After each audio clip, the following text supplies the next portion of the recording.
বঙ্গবন্ধু শেখ মুজিব ও জাতীয় চার নেতা মুক্তিযোদ্ধা জানালেন মুক্তিযুদ্ধ বিষয়ক উপদেষ্টা অহেতুক বিতর্ক সৃষ্টির অভিযোগ। এটা তো ঐতিহাসিক সত্য যে মুজিবনগর সরকার তো পুরো যুদ্ধটা পরিচালনা করেছে, তো এটা কেমন করে ইতিহাস পরিবর্তন করা যায়?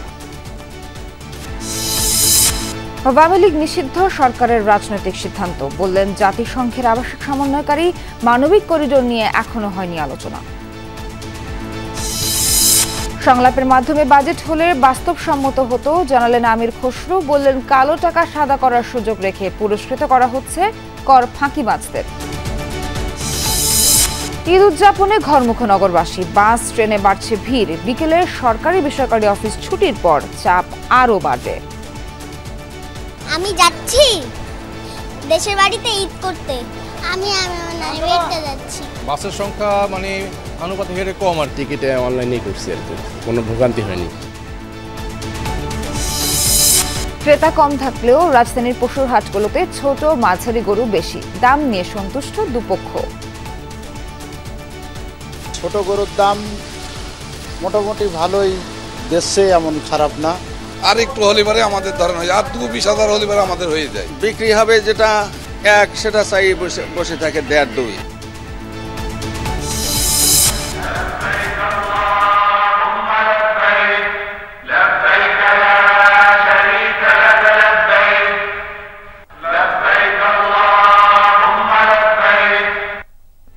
লাব্বাইক ধ্বনিতে মুখর মিনা উপত্যকা, ইহরাম বেঁধে হজের আনুষ্ঠানিকতা শুরু করেছেন মুসল্লিরা। ঐতিহাসিক আরাফাতের ময়দানে যাবে আজ।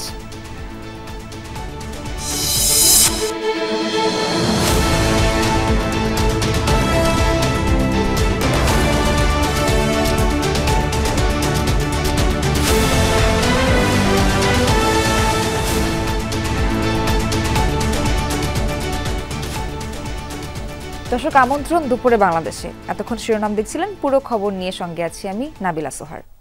বঙ্গবন্ধু শেখ মুজিবুর রহমান ও জাতীয় চার নেতা মুক্তিযোদ্ধা।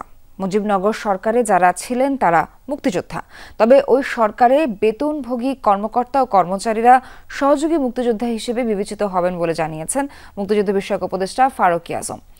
সচিবালয়ের সাংবাদিকদের উপদেষ্টা বলেন, প্রজ্ঞাপনে বিষয়টি স্পষ্টভাবে উল্লেখ করা হয়েছে, এটি নিয়ে অহেতুক বিতর্ক সৃষ্টি করা হচ্ছে। তিনি জানান, ১৯৭২ সালে মুক্তিযোদ্ধার যে সংজ্ঞা ছিল সেই অনুযায়ী এই প্রজ্ঞাপন। ২০১৮ ও ২০২২ সালে এটা পরিবর্তন করা হয়। প্রজ্ঞাপনে উল্লেখ করা হয় প্রবাসী বাংলাদেশ সরকার বা মুজিবনগর সরকার এবং সেই সরকারের স্বীকৃত বাহিনী মুক্তিযোদ্ধা হিসেবে অন্তর্ভুক্ত হবে। এছাড়া প্রজ্ঞাপন অনুযায়ী স্বাধীন বাংলা বেতার কেন্দ্র সহ কূটনৈতিকদের সহযোগী মুক্তিযোদ্ধা হিসেবে স্বীকৃতি দেওয়া হয়। এই বিষয়ে উপদেষ্টা বলেন, সহযোগী শব্দের মাধ্যমে কারো সম্মান ক্ষুণ্ণ করা হয়নি। মুক্তিযোদ্ধা এবং মুক্তিযুদ্ধের সহযোগী উভয়ের সম্মান, মর্যাদা, সুযোগ সুবিধা একই থাকবে। মঙ্গলবার রাতে জাতীয় মুক্তিযোদ্ধা কাউন্সিল আইন অধ্যাদেশ আকারে প্রকাশ করে সরকার। কয়েকটি ছাপা পত্রিকায় বঙ্গবন্ধু শেখ মুজিবুর রহমান, সৈয়দ নজরুল ইসলাম, তাজউদ্দিন আহমেদ, এম মনসুর আলী, এইচ.এম. কামরুজ্জামান সহ ১৯৭০ সালের নির্বাচনে বিজয়ী ৪ শতাধিক রাজনীতিকের মুক্তিযুদ্ধের স্বীকৃতি বাতিল করা হয়েছে বলে সংবাদ প্রচার করে। এটা একটা মিসলিডিং হয়েছে নিউজ। এটা আমার মনে হচ্ছে যেন এটা সত্য হয় নাই। আমরা তো এখানে সুস্পষ্টভাবেই বলা আছে, মুজিবনগর সরকারের অধীনে যে সমস্ত বেতনদারী কর্মচারীরা ছিল তাদেরকে বলা হয়েছে সহযোগী, সরকারকে বলা হয়নি। তারা সহযোগী মুক্তিযোদ্ধা হবেন, তারা মর্যাদা ক্ষুণ্ণ হয়েছে, এটা মোটেও না। কারণ ওই অবদানও অসাধারণ এবং সেভাবেই ওনাদেরকে সম্মানিত করা হচ্ছে। কে কি ধরনের ভূমিকাতে সেই সময় অংশগ্রহণ করেছিলেন। এই ক্ষেত্রে সুবিধাদি রাষ্ট্র কর্তৃক প্রদত্ত ভাতা ইত্যাদি নানান সুবিধার ক্ষেত্রেও কোনো বৈষম্য নাই, সবাই সমান।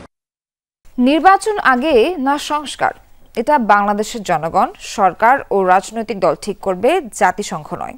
সকালে জাতীয় প্রেস ক্লাবের ডিক্যাপ টকে কথা বলেন বাংলাদেশে জাতিসংঘের আবাসিক প্রতিনিধি ও সমন্বয়কারী গুয়েন লুইস।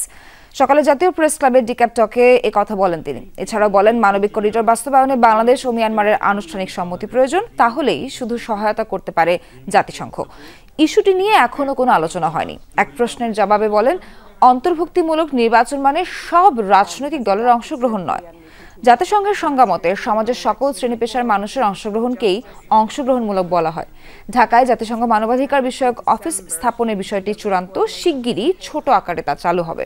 ঐক্যমত্য কমিশনের কাজে সন্তোষ প্রকাশ করে বলেন, এই কাজটা জটিল। জাতিসংঘ মনে করে সুষ্ঠু ও অবাধ নির্বাচন নিশ্চিতে এটি সহায়তা করবে।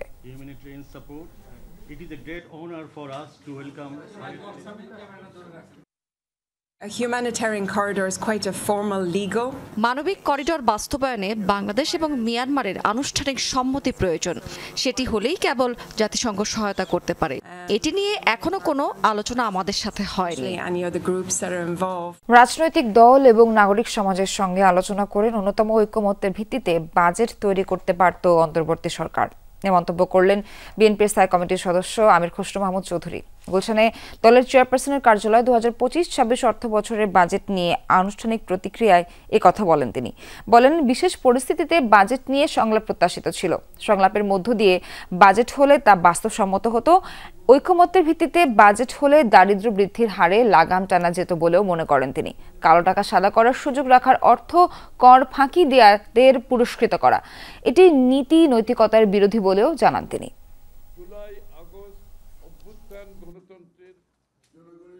আমরা প্রত্যাশা করেছিলাম অন্তর্বর্তীকালীন সরকার আন্দোলনকারী রাজনৈতিক দলের সাথে আলোচনা করে ন্যূনতম জাতীয় ঐক্যমত্য স্থাপনের মাধ্যমে বাজেট প্রণয়ন করবে। যেহেতু সংসদ নাই, নির্বাচিত সরকার নাই, অন্তর্বর্তীকালীন সরকার চাইলে সমাজের বিভিন্ন শ্রেণী পেশার মানুষের মতামত নিতে পারে। ঈদে টানা 10 দিন ছুটি থাকলেও অর্থনীতিতে কোনো বিরূপ প্রভাব পড়বে না বলে জানিয়েছেন অর্থ উপদেষ্টা ডক্টর সালেউদ্দিন আহমেদ। সরকারি কর সংক্রান্ত কমিটির বৈঠক শেষে কথা বলেন তিনি। আরও বলেন, সবার মতামত পর্যালোচনা করে ঈদুল আজহার পর আগামী 22 জুন উপদেষ্টা পরিষদের বৈঠকে বাজেট পাশ করা হবে। ব্যবসায়ীরা তাদের মতো ব্যবসা করবে। ব্যাংক, বাংলাদেশ ব্যাংক অলরেডি বলেছে কোন দিন ব্যাংক খোলা থাকবে এবং গরুর হাটে কিভাবে তার প্রভিশন ইস্যু করবে। আমার তো এরকম হলিডে, পৃথিবীর অন্যান্য আরো বেশি হলিডে থাকে। ক্রিসমাসের সময় ওদের 20-25 দিন হলিডে থাকে। নেপালে আপনার দুর্গাপুজোর সময় 1 মাস হলিডে থাকে। দেশ চলে না, অতএব চলবে। ঈদুল আজহা উপলক্ষে সকাল থেকে কমলাপুর রেলওয়ে স্টেশনে ছিল ঘরমুখ মানুষের পদচারণা। ট্রেনে আগাম টিকেটে 5ম দিনের ঈদ যাত্রা চলছে। নির্দিষ্ট সময়ে গন্তব্যের উদ্দেশ্যে ছেড়ে যাচ্ছে ট্রেন, তাই ভোগান্তি ছিল না যাত্রীদের। এবারও শতভাগ টিকিট অনলাইনে হওয়ায় স্বস্তিতে শেকড়ের টানে ঘরে ফিরছে মানুষ। ঈদযাত্রার 5ম দিনে ভোর থেকে যাত্রী চাপ বাড়তে থাকে রাজধানীর কমলাপুর রেলওয়ে স্টেশনে। যাত্রা নির্বিঘ্নে বাড়তি প্রস্তুতি নিয়েছে রেলওয়ে কর্তৃপক্ষ। যাত্রীদের নিরাপত্তা ও শৃঙ্খলা বজায় রাখতে স্টেশনে 3 স্তরের চেকিং ব্যবস্থা রয়েছে। টিকিটহীন কোনো যাত্রীকে প্রবেশ করতে দেওয়া হচ্ছে না প্ল্যাটফর্মে। ভোগান্তিহীন ঈদ যাত্রায় খুশি ঘরমুখ মানুষেরা। এদিকে ঈদের ছুটি শেষ করে ঘরমুখ মানুষের ফেরার যাত্রায় আন্তনগর ট্রেনের আসনের অগ্রিম টিকিট বিক্রি করছে বাংলাদেশ রেলওয়ে।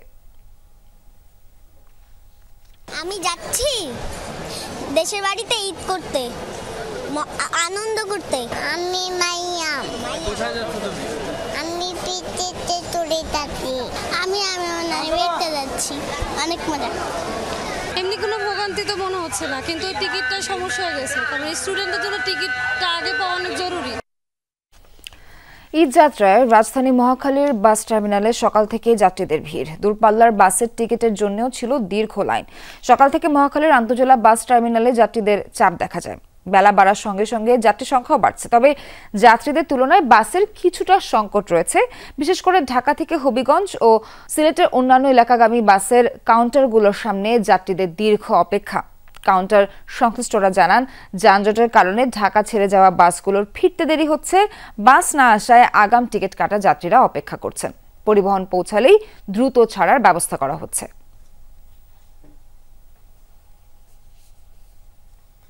এবার টিকিট অনলাইনে পেয়েছি, কোনো ভোগান্তি হয়নি। তাছাড়া এবার ভালোভাবে, গতবার কয়েকবারের চেয়ে এবার ভালোভাবে ইনশাল্লাহ।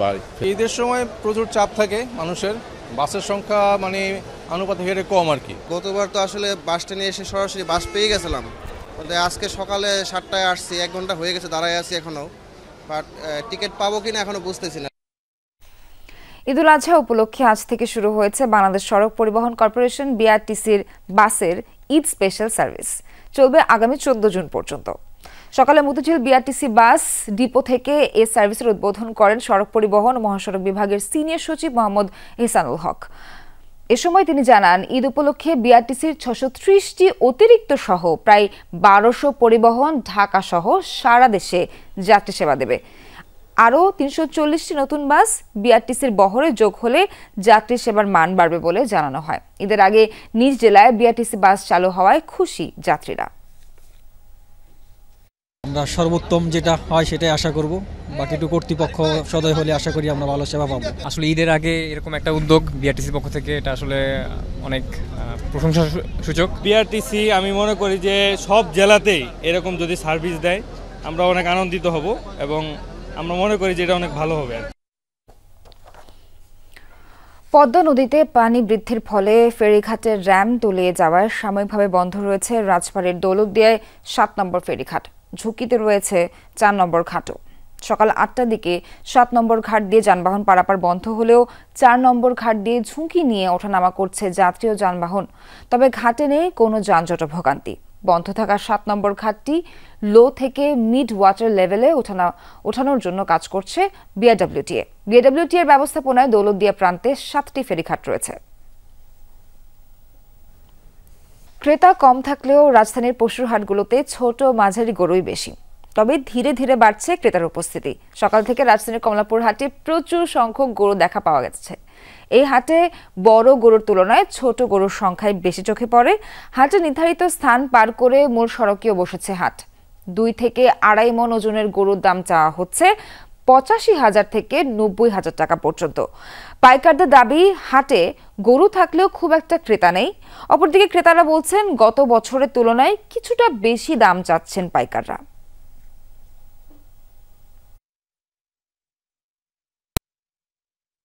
মনে করেন 75-76 করে এরকম দাম আসবে। তো আমাদের যে পরিমাণ দাম আছে ওতে আমাদের একটু হলে পারে আমাদের ধরেন হয়, আর 20,000 হলে পারে আমাদের হয়ে যায়। আমি নিয়েছি 18টা গরু, তার ভিতরে একটা বিক্রি হয়েছে, এখনো আছে 17টা। তুলনামূলকভাবে ক্রেতার সমাগম কম হয়েছে। এখনো হাটে বিক্রি হবে যেটা এক, সেটা চাই বসে থাকে 1.5-2। তো এখনো হাতের সময় আছে, বিধায় এরা দাম ছাড়তেছে না। দর্শক, এবার একটু কমলাপুর মানিকনগর হাটের খবরাখবর জানবো। আমাদের সহকর্মী ভাস্কর ভাদুরী যুক্ত হচ্ছেন আমাদের সঙ্গে। ভাস্কর, একটু জানাবেন আমাদের বেচাকেনা কেমন দেখছেন, আর পশুর দাম আজকে কেমন হাঁকছেন খামারি ব্যাপারীরা, একটু জানতে চাই আপনার কাছে।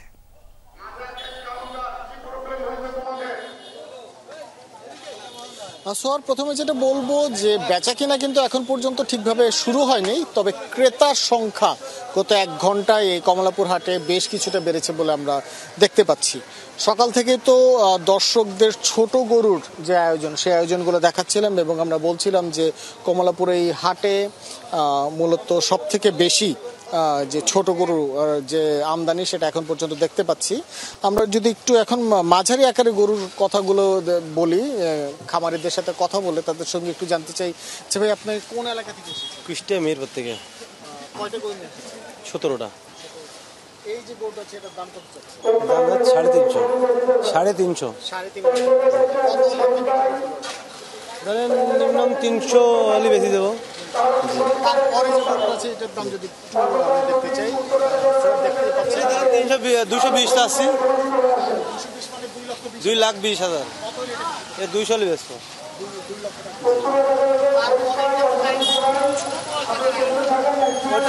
ওটা 220 আছে, ধরেন 190 হলে বেচবো। জি, দেখতেই পাচ্ছেন গরুর আকার এবং ওজন অনুযায়ী কিন্তু বিভিন্ন ধরনের দাম চাওয়া হচ্ছে। একটি কথা বলতে চাচ্ছি, এই হাটে কেউ যদি 85,000 থেকে 1,25,000 টাকা নিয়ে আসে তাহলে কিন্তু তাদের জন্য অনেক ধরনের ছোট আকারের গরু অপেক্ষা করছে। তার পরবর্তীতে কেউ যদি 1.5 লক্ষ টাকা থেকে 3.5 লক্ষ টাকা পর্যন্ত যাদের বাজেট, তারা এখান থেকে মাঝারি আকারের গরু এবং তার বেশি নিয়ে আসলে কিন্তু বড় আকারের গরুগুলো পাওয়া যাবে। তবে যমুনা টিভির দর্শকদের আমরা একটু বেশি উল্লেখ করতে চাচ্ছি যে প্রায় প্রতিটি হাটেই বিশেষত ছোট গরুর ক্ষেত্রে পাইকাররা যখন দামাদামি করেন সেখানে কিন্তু তারা ছোট গরুর ক্ষেত্রে অন্ততপক্ষে 25 থেকে 30,000 টাকা হাতে রেখে তারা কিন্তু দামাদামিটা শুরু করছেন। মাঝারি আকারের গরুর ক্ষেত্রে এই প্রবণতা আমরা দেখেছি সাধারণত 50 থেকে 1 লক্ষ টাকা বেশি, 50,000 থেকে 1 লক্ষ টাকা বেশি চাওয়া হয়।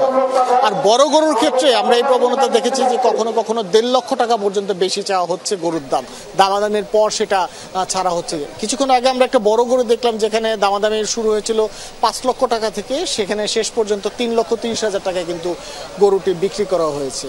বর্তমান যে পরিস্থিতি, পাইকাররা আশা করছেন বিকেলের পরে আজকের হাট জমে উঠবে এবং তারপরে যে ঈদের যে কোরবানির উপলক্ষে যে মূল কেনাকাটা, সেই কেনাকাটাটি শুরু হবে। সোহার, ভাস্কর, ধন্যবাদ আপনাকে। ফরেন সার্ভিস একাডেমিতে ব্রিফ করছেন, প্রেস রিলিজ সরাসরি যাচ্ছে সেখানে। সেখানে পাবেন এবং আজকে মিটিংয়ে জানানো হয় যে ওই মিটিং এই অ্যাওয়ার্ডের সময় অ্যাওয়ার্ড সেরিমনির আগেই প্রাইভেট অডিয়েন্স মানে কিংস চার্লসের সাথে আমাদের চিফ অ্যাডভাইজার একটা মিটিং হবে। আর এছাড়া অন্যান্য যেগুলো সরকারি যেগুলো মিটিং, যেগুলো ইম্পর্টেন্ট সিনিয়র অফিসিয়ালদের সাথে সেই মিটিংগুলো হবে। এটা আমরা বিস্তৃত আরও সামনে এই বিষয়গুলো জানাতে পারবো।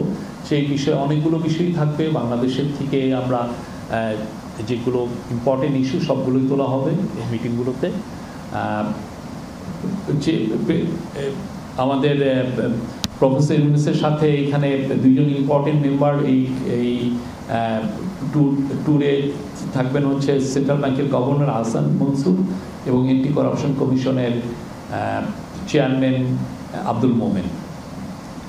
এই ছিল আজকের। আর আমাদের ডেপুটি প্রেস সেক্রেটারি আর একটা বিষয় নিয়ে কথা বলবেন।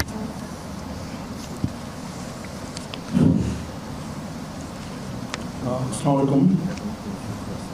আজকে আপনারা দেখেছেন যে সমকাল, যুগান্তর, ইত্তেফাক সহ বেশ কয়েকটা সংবাদপত্রে এবং সংবাদ মাধ্যমে একটা সংবাদ প্রকাশিত হয়েছে যেখানে বলা হয়েছে মুজিবনগর সরকারের রাষ্ট্রপতি শেখ মুজিবুর রহমান, অস্থায়ী রাষ্ট্রপতি সৈয়দ নজরুল ইসলাম, প্রধানমন্ত্রী তাজউদ্দিন আহমেদ এবং 2 মন্ত্রী ক্যাপ্টেন মনসুর আলী ও AHM কামরুজ্জামান সহ শতাধিক নেতার মুক্তিযুদ্ধর স্বীকৃতি বাতিল করা হয়েছে।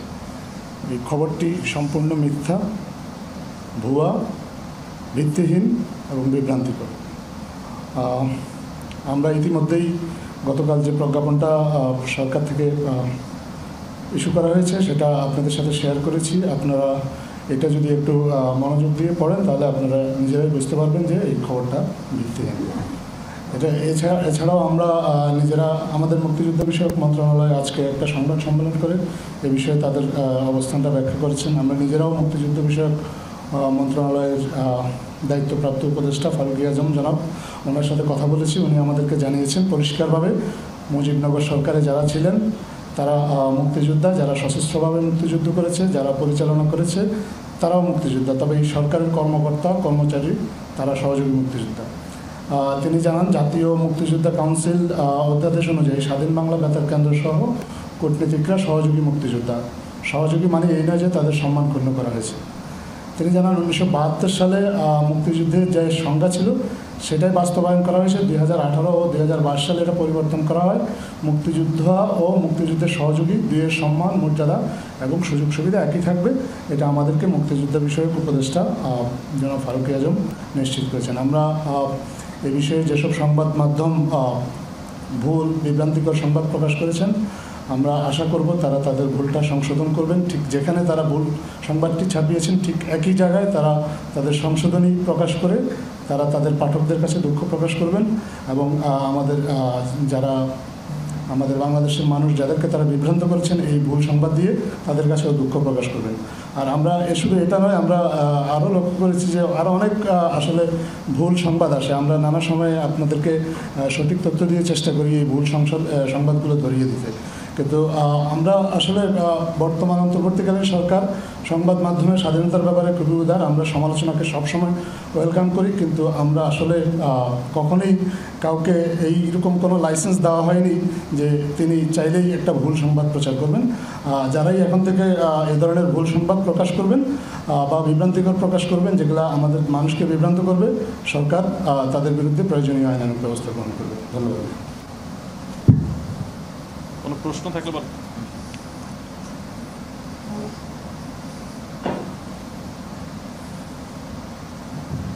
আমি বুঝাই শুভ স্পেশাল করেসপন্ডেন্ট টেলিভিশন। আমি জানতে চাই যে যতগুলো অভিযোগ জমা পড়েছে বা র্যাবের বিরুদ্ধে সব থেকে অভিযোগ, কিন্তু র্যাবে যে সদস্যরা ছিল তারা কি পুলিশের বেশি, বিজিবির বেশি না সেনাবাহিনীর সদস্যরা এই গুমের সঙ্গে জড়িত? এটা রিপোর্টগুলো তো হচ্ছে, আপনি যখন ফাইনাল রিপোর্ট আসবে সেগুলো এই পুরো বিষয়গুলোই থাকবে, অনেক বিষয়গুলোই থাকবে। আর আরেকটা বিষয় বলা হয়নি, এখনো পর্যন্ত মিসিং আছে 300+ এখনো মিসিং। আমি কাজ করি, আমি একটু চিন্তা করেছিলাম যে এই যে যারা গুম হয়েছে বা গুম করা হয়েছিল তাদেরকে খুঁজে বের করতে বা তারা আসলে জীবিতরা মৃত। দর্শক, রাজধানী ফরেন সার্ভিস একাডেমিতে ব্রিফ করছেন প্রধান উপদেষ্টা প্রেস উইং, আমরা সরাসরি যুক্ত ছিলাম সেখান থেকে। সিলেটে জকিগঞ্জে কুশিয়ারা নদীর পানি কিছুটা কমলেও বাঁধের ভাঙা অংশ দিয়ে এখনো প্রবল বেগে বানের জল ঢুকছে লোকালয়ে। এতে নতুন নতুন গ্রামের মানুষ পানিবন্ধ হয়ে পড়েছেন। চরম ভোগান্তিতে দুর্গত এলাকার মানুষ বাড়িঘর ছেড়ে আশ্রয়ের খোঁজে যাচ্ছেন বানভাসীরা। 57টি আশ্রয় কেন্দ্রের মধ্যে 6টিতে শতাধিক পরিবার গতকাল রাত পর্যন্ত আশ্রয় নিয়েছে বলে জানিয়েছে স্থানীয় প্রশাসন। এসব কেন্দ্রে দেয়া হয়েছে ত্রাণ সহায়তা। পানি উন্নয়ন বোর্ডের তথ্য অনুযায়ী কুশিয়ারা নদীর পানি এখনও বিপদসীমার 188 সেন্টিমিটার উপর দিয়ে প্রবাহিত হচ্ছে। অন্যদিকে কানাইঘাট পয়েন্টে সুরমা নদীর পানি কিছুটা কমলেও প্রবাহিত হচ্ছে বিপদসীমার 88 সেন্টিমিটার উপর দিয়ে।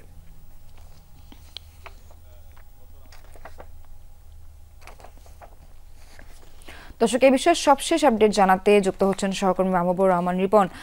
রিপন, আমরা জানতে চাই সিলেটে কোন কোন এলাকা বেশি দুর্গত এবং সেসব এলাকায় ত্রাণ সহায়তার বিষয়ে প্রশাসন কি কোনো পদক্ষেপ নিয়েছে? মানুষ কি ত্রাণ ঠিকমতো পাচ্ছে কিনা, তাদের কাছে যাচ্ছে? একটু বিস্তারিত জানাবেন। সোহার, এই মুহূর্তে মূলত সিলেটের এই জকিগঞ্জ উপজেলাতেই মানুষ ভোগান্তিতে রয়েছে। আর যে কারণে ভোগান্তি সেটা যদি একটু দেখায় আপনাকে, কুশিয়ারা নদীর পানি কিছুটা কমলেও এই যে ভাঙনগুলো তৈরি হয়েছে এটি মূলত কুশিয়ারার শহর রক্ষা বাঁধ যেগুলো আছে সেই এরকম প্রায় 5টি স্থানে ভাঙন তৈরি হয়েছে। সেই ভাঙনগুলো থেকে যে পরিমাণ পানি গ্রামগুলোর দিকে যাচ্ছে তাতে করে এই গ্রামের মানুষদের ভোগান্তি যে সহজেই শেষ হচ্ছে না সেটা অনুমেয়।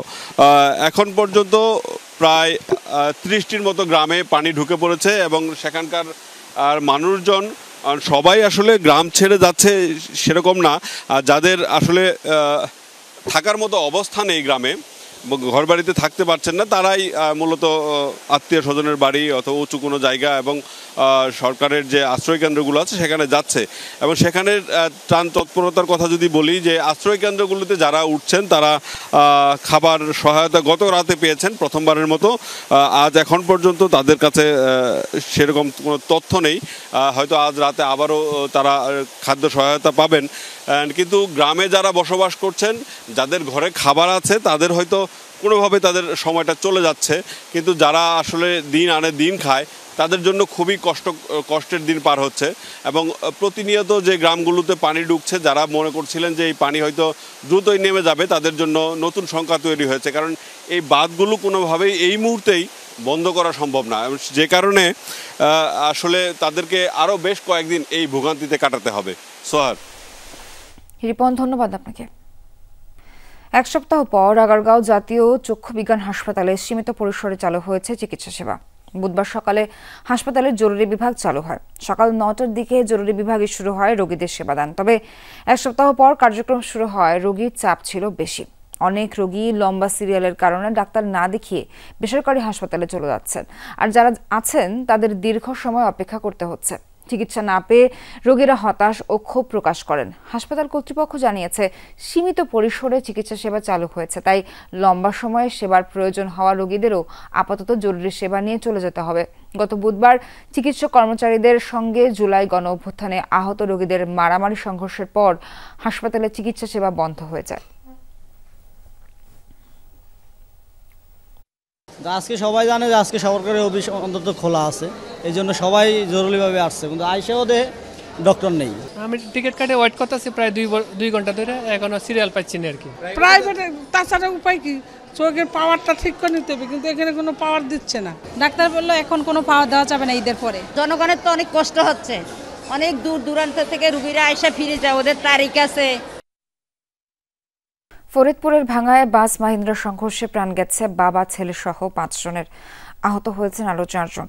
সকাল 6:30টার দিকে বাবলাতলা বাসস্ট্যান্ড এলাকায় ফরিদপুর বরিশাল মহাসড়কে এই ঘটনা ঘটে। আহতদের স্থানীয় হাসপাতালে চিকিৎসা দেওয়া হচ্ছে। বাসের সাথে মুখোমুখি সংঘর্ষ, মুহূর্তেই দুমড়ে মুচড়ে যায় মাহিন্দ্রাটি। 3 চাকার বাহনটির আহত যাত্রীদের আর্তনাদে তৈরি হয় বিভীষিকাময় পরিস্থিতি। স্থানীয়রা জানায় ফরিদপুরের ভাঙ্গা থেকে যাত্রী নিয়ে মাহিন্দ্রাটি মাদারীপুরের টেকেরহাট যাচ্ছিল। ফরিদপুর বরিশাল মহাসড়কের বাবলাতলা এলাকায় পৌঁছালে বিপরীত দিক থেকে আসা মোড়ল পরিবহনের একটি বাসের সাথে সংঘর্ষ হয়। ঘটনাস্থলেই মারা যান 4 জন। আহতদের হাসপাতালে নেওয়া হলে আরেকজনকে মৃত ঘোষণা করেন চিকিৎসক। নিহতদের মধ্যে 2 জন বাবা ছেলে, তাদের বাড়ি মাদারীপুরের শিবচরে। আজ সকাল 6:30টার সময় স্থানীয় একটা মাহিন্দ্রা এবং বিপরীতে আর একটা বড় বাসের সাথে সংঘর্ষে ঘটনাস্থলে 4 জন মারা গেছে। পরে ফায়ার সার্ভিস, হাইওয়ে থানা সহ স্থানীয় জনগণ লাশগুলো উদ্ধার করে পুলিশের হেফাজতে নিয়ে গেছে।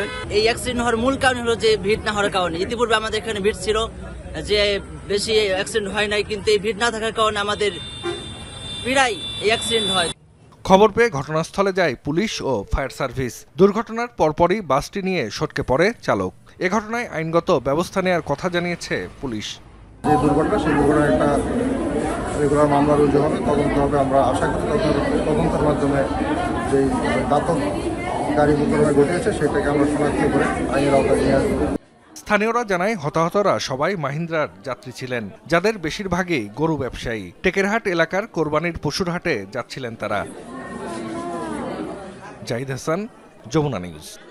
গণঅভ্যুত্থান পরবর্তী রাজনৈতিক অস্থিরতা এবং রাজনৈতিক দলগুলোর সাথে সরকারের দূরত্বের কারণে রাজস্ব আদায়ের লক্ষ্যমাত্রা পূরণ সম্ভব হবে না, মন্তব্য করেছেন গণ অধিকার পরিষদের সাধারণ সম্পাদক রাশেদ খান।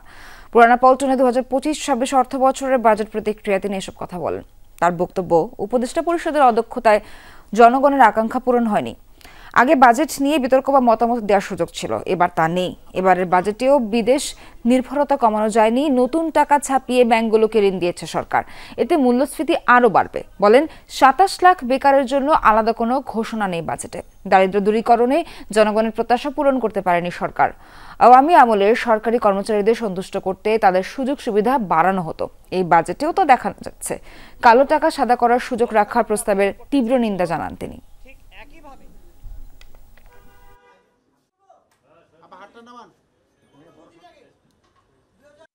গণঅভ্যুত্থান পরবর্তী রাজনৈতিক অস্থিরতা, নির্বাচন নিয়ে টানাপোড়েন, দলগুলোর সাথে সরকারের দূরত্বের কারণে যে লক্ষ্যমাত্রা পূরণ করতে চায় সেটি সম্ভবপর হবে না বলে মনে করে গণ অধিকার পরিষদ। বাজেটে জুলাই অভ্যুত্থানের আশা আকাঙ্ক্ষার প্রতিফলন ঘটেনি, বরং পুরনো চিন্তা আর আমলাতন্ত্রের চরিত্রই ফুটে উঠেছে। একথা বলেছেন গণসংহতি আন্দোলনের প্রধান সমন্বয়কারী জুনায়েদ সাকি। দুপুরে রাজধানীর হাতিরপুলের কেন্দ্রীয় কার্যালয়ে বাজেট পর্যালোচনা নিয়ে গণসংহতি আন্দোলনের সংবাদ সম্মেলন ছিল। সেখানে তিনি বলেন, গণঅভ্যুত্থানের পরও আমলাতন্ত্রে যেহেতু তেমন পরিবর্তন হয়নি, সেহেতু বাজেট আগের মতোই হয়েছে। বলেন, রাজনৈতিক কাঠামো সংস্কারের পাশাপাশি মানুষ অর্থনৈতিক সংস্কারও চায়। বাজেটের জবাবদিহিতা নিশ্চিতে রাজনৈতিক দল ও অংশীজনদের সাথে শুনানি আয়োজনের আহ্বান জানান তিনি। যুবশক্তিকে আর্টিফিশিয়াল টেকনোলজিতে দক্ষ করতে বাজেটে তেমন কোনো বরাদ্দ দেওয়া হয়নি অভিযোগ করেন তিনি। বলেন, বাজেটে সংখ্যাগরিষ্ঠ মানুষের প্রত্যাশার যে জায়গা ছিল সেটি পূরণ হয়নি। পল্লী বিদ্যুৎ সমিতি ও পল্লী বিদ্যুৎ বোর্ডের অভ্যন্তরীণ কোন্দলের সমাধান না করে অন্তর্বর্তী সরকার এডিবি বিশ্ব ব্যাংকের এজেন্ডা বাস্তবায়ন করছে বলে দাবি করেছে কনজিউমার্স অ্যাসোসিয়েশন অফ বাংলাদেশ। সকালে ঢাকা রিপোর্টার্স ইউনিটিতে আয়োজিত এক সংবাদ সম্মেলনে দাবি করেন সংগঠনটির জ্বালানি উপদেষ্টা এম শামসুল আলম। বলেন, এডিবি ও বিশ্ব ব্যাংকের পরামর্শে বিদ্যুৎ জ্বালানি খাতে চলমান সংস্কারের উদ্দেশ্য মূলত বেসরকারীকরণ। এই মন্ত্রণালয়ে বর্তমানে 75টির মতো কোম্পানি আছে। প্রতিটি কোম্পানি লাভজনক ও পর্যাপ্ত অর্থের মালিক। তারপরও ব্যাংক থেকে সুদে টাকা ধার নিয়ে সেসব কোম্পানি চালানো হয়। পল্লী বিদ্যুৎকে একই কাঠামোয় নেয়ার প্রস্তাব ক্যাব প্রত্যাখ্যান করেছে। এডিবি বিশ্ব ব্যাংক এমন ভাবলেও সরকারের তেমনটি ভাবার সুযোগ নেই বলেও দাবি করেন তিনি। বলেন, এই সমস্যার একমাত্র সমাধান আরইবি এবং পিবিএসকে এক ও অভিন্ন চাকরি বিধির আওতায় আনা। যে চলমান সংস্কার 80-র দশক থেকে শুরু হয়েছে, সেটা সম্পন্ন হয়।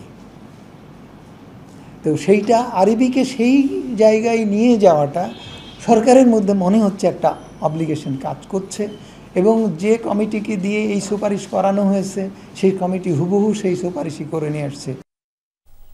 নেত্রকোনার বিজয়পুর সীমান্ত দিয়ে আজ 40 জনকে পুশিন করেছে বিএসএফ। তাদের হেফাজতে নিয়ে বিজিবি জিজ্ঞাসাবাদ করছে। বিজিবি জানায় গত রাত 1টা থেকে 3টার মধ্যে নেত্রকোনার দুর্গাপুরের বিজয়পুর সীমান্ত দিয়ে 40 জনকে পুশিন করে ভারতীয় সীমান্তরক্ষী বাহিনী। তাদের মধ্যে নারী 27 জন এবং 12 জন পুরুষ ও 1 জন শিশু রয়েছে। গুজরাট সহ বিভিন্ন প্রদেশ থেকে তাদের ধরে প্রথমে কলকাতায় আনা হয়, পরে বাংলাদেশ ভূখণ্ডে ঠেলে দেয় বিএসএফ। এর আগে গতকাল ময়মনসিংহের ধোবাউড়া ও হালুয়াঘাট সীমান্ত দিয়ে 22 জনকে পুশিন করে বিএসএফ। সাথে নিয়ে 4টার সময় ধরে ওইখানের স্পেশাল ব্রাঞ্চ ওই এসওজি ওরা নিয়ে আমাদের থানায় হ্যান্ডওভার করছে। ওইখানে হ্যান্ডওভার করে 2 দিন আমাদের রাখছে পুরো ফ্যামিলি রাইখা, ফিরে ওইখান থেকে কেস, আমাদের তো কোনো কেস হয় না, ওইখান থেকে লিখে বিখে তারপরে আরেক জায়গা দিছে। আমি এফআরওতে গেছিলাম, তো আমার এক্সিট ভিসা না দিয়া তারা আমার কাস্টডিতে নিয়ে নিয়েছিল, আমাকে গতকালকে পুশিং করছে। অবৈধভাবে বাংলাদেশে ঢুকে পড়ায় চাঁপাইনবাবগঞ্জের নারায়ণপুরে বিএসএফ এর 1 সদস্যকে আটকের পর হস্তান্তর করেছে বিজিবি। পতাকা বৈঠকের মাধ্যমে তাকে হস্তান্তর করা হয়। এর আগে সকালে জোহরপুর সীমান্তের সাতরশিয়া এলাকায় গরু ছাগল চড়াচ্ছিল এক রাখাল। এ সময় তাকে ধাওয়া করতে গিয়ে বাংলাদেশে ঢুকে পড়লে ভারতীয় নূরপুর 71 বিএসএফ ক্যাম্পের সদস্য শ্রী গণেশকে আটক করে বিজিবির কাছে সোপর্দ করে এলাকাবাসী। পরে তাকে হস্তান্তর করা হয়। মিনায় অবস্থানের মধ্য দিয়ে আজ শুরু হয়েছে পবিত্র হজের আনুষ্ঠানিকতা। এর মধ্যে তাবুর শহর হিসেবে পরিচিত মিনায় পৌঁছাচ্ছেন মুসল্লিরা। লাব্বাইক আল্লাহুম্মা লাব্বাইক ধ্বনিতে প্রকম্পিত হচ্ছে মিনা উপত্যকা। মঙ্গলবার রাতে ইহরাম বেঁধে মক্কা থেকে মিনার উদ্দেশ্যে রওনা হন ধর্মপ্রাণ অনেক মুসলমান। রাত্রি যাপন শেষে বৃহস্পতিবার রওনা হবেন আরাফাতের ময়দানের উদ্দেশ্যে। সেখানে অনুষ্ঠিত হবে হজের খুতবা। আরাফাতে অবস্থানকে হজের মূল আনুষ্ঠানিকতা ধরা হয়। সেখানে একযোগে জোহর আসরের নামাজ আদায় করেন মুসল্লিরা। এদিকে তীব্র তাপদাহের কারণে আরাফাতের দিন মুসল্লিদের সকাল 10টা থেকে বিকাল 4টা পর্যন্ত তাঁবু থেকে বের না হওয়ার পরামর্শ দিয়েছে সৌদির হজ ও ওমরা মন্ত্রণালয়। তবে কি ইরানের অনড় অবস্থানের কাছে নতি স্বীকার করল যুক্তরাষ্ট্র? বরাবরই দেশটিকে ইউরেনিয়াম সমৃদ্ধ করতে না দেওয়ার হুঁশিয়ারি দিয়ে আসছে ওয়াশিংটন। অথচ মার্কিন সংবাদ মাধ্যম নিউ ইয়র্ক টাইমসের এক প্রতিবেদনে দাবি করা হলো, স্বল্প মাত্রায় ইউরেনিয়াম সমৃদ্ধ করার অনুমতি দিয়ে ইরানকে পারমাণবিক চুক্তির নতুন প্রস্তাব দিয়েছে মার্কিন প্রশাসন। যুক্তরাষ্ট্রের প্রেসিডেন্ট হিসেবে ডোনাল্ড ট্রাম্পের দ্বিতীয় মেয়াদে দায়িত্ব গ্রহণের পর থেকেই পারমাণবিক চুক্তির লক্ষ্যে ইরানের সাথে দফায় দফায় বৈঠক করছে মার্কিন প্রশাসন। তবে ইউরেনিয়াম সমৃদ্ধকরণ ইস্যুতে দুপক্ষের সম্পূর্ণ বিপরীতমুখী অবস্থানের কারণে এখনও হয়নি কোনো সমঝোতা। শুরু থেকে ইরানের ইউরেনিয়াম সমৃদ্ধকরণের বিরুদ্ধে কঠোর অবস্থান ছিল যুক্তরাষ্ট্রের।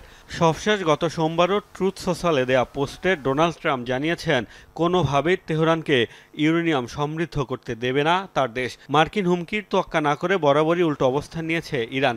শান্তিপূর্ণ পারমাণবিক কর্মসূচি চালিয়ে যাওয়ার সিদ্ধান্তে অনড় দেশটি। ইরান পারমাণবিক অস্ত্রের মালিক হবে না, এটি যদি যুক্তরাষ্ট্রের লক্ষ্য হয় তবে আমি মনে করি আমরা একটি চুক্তিতে পৌঁছাতে পারব। কিন্তু তাদের চাওয়া যদি অবাস্তব এবং অগ্রহণযোগ্য হয়, অর্থাৎ আমাদের শান্তিপূর্ণ পারমাণবিক কার্যক্রমের অধিকার কেড়ে নিতে চায়, তবে কোনো চুক্তি হবে না। মার্কিন সংবাদ মাধ্যম নিউ ইয়র্ক টাইমস বলছে, আগের কঠোর অবস্থান থেকে সরে এসেছে ওয়াশিংটন। স্বল্পমাত্রায় ইউরেনিয়াম সমৃদ্ধ করার অনুমতি দিয়েই ইরানকে নতুন এক অন্তর্বর্তী প্রস্তাব দিয়েছে দেশটি। অনেকেই মনে করছেন, মুখে হুমকি ধামকি দিলেও তেহরানের অনড় অবস্থানের কারণে নমনীয় হতে বাধ্য হয়েছেন ট্রাম্প।